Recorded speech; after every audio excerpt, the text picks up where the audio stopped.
Дүние жүзіндегі барлық ірі өркениеттер тарихқа дейінгі кезеңде дами бастады.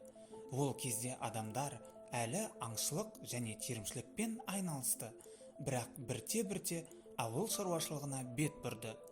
Алғашқы өркениеттерге біз ежелгі Месопотамия, Египет, Үндістан және Қытайды жатқызамыз.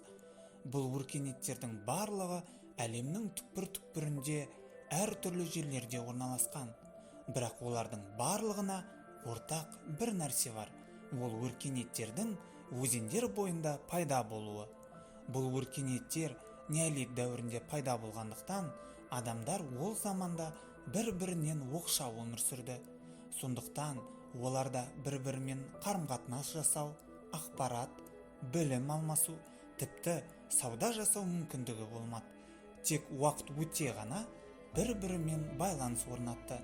Сонымен ежелгі өркениеттер қалай дамыды? Жауап алу үшін алдымен өзімізге неге деген сұрақ қоюымыз керек. Ежелгі адамдарға өзендердің жағасына қоныстану не үшін қажет болды? Басқа жерлерге қарағанда өзендер маңындағы жер құнарлы болды. Себебі адамдар ерте кезде-ақ ауыл шаруашылығымен айналыса бастады. Ал өзен аңғарлары ауыл шаруашылығы дақылдары үшін тамаша орын болды.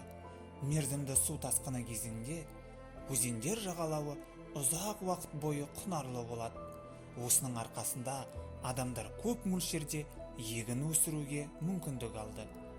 Бұл оларға өз отбасын ғана емес, сонымен бірге жыл бойы елді мекендерін асырауға мүмкіндік берді. Кейбір өркениеттер, мысалы Үнді өзенінің өркениеті, олар болашақ тұтынуға арналған астық және дақылдар сақтайтын үлкен қоймалар салды. Бұл астық қоймалары қасында салынған елді мекендер тұрғындарды жануарлардан қорғайтын.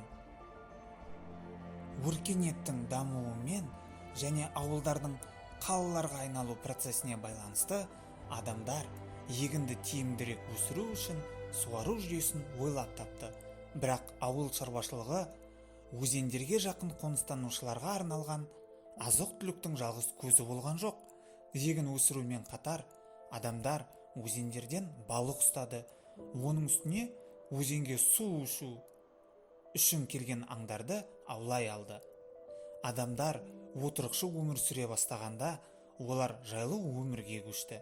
Осылайша, осы ежелгі өркениеттің адамдары түрлі озық жаңалықтарды ойлап тапты.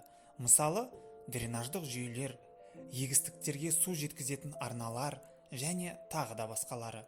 Мысалы, Үнді алқабындағы өркениеттің үйлерінде сыртында жабық дренаж жүйесіне қосылған бөлек дәретханалар болды. Месопотамиялықтар дақылдарын тиімді өсіру үшін өзен суын егінге жеткізетін суару жүйесін салды. Бір кездері адамзат өркениеті өзендердің жанында дами бастады, және олар алғашқы ауылдардың, қалалардың пайда болуына әсер етті. Құрлық арқылы қатынаудың орнына адамдар өзен арқылы кемелермен жүзіп, керекті жерлеріне жол жүріп отырды. Тіпті адам адасып қалса, оған өзенді тауып, оның бойымен жүре беру керек болды. Соңында өзен адамды бір елді мекенге апарады. Ауылдар мен қалалардың дамуы арқасында адамдар бір-бірімен байланыс орнату арқылы жаңалықтармен алмасып отырды. Бұл өзіндік сауда жүйесінің қалыптасуына бастама болды. Соңында адамдар мұхит арқылы әлемнің әртүрлі жерлеріне жетіп, сауда жүйесінің одан әрі дамуына алып келді. Көптеген танымал ежелгі өркениеттер өзендердің жағасында қалыптасты.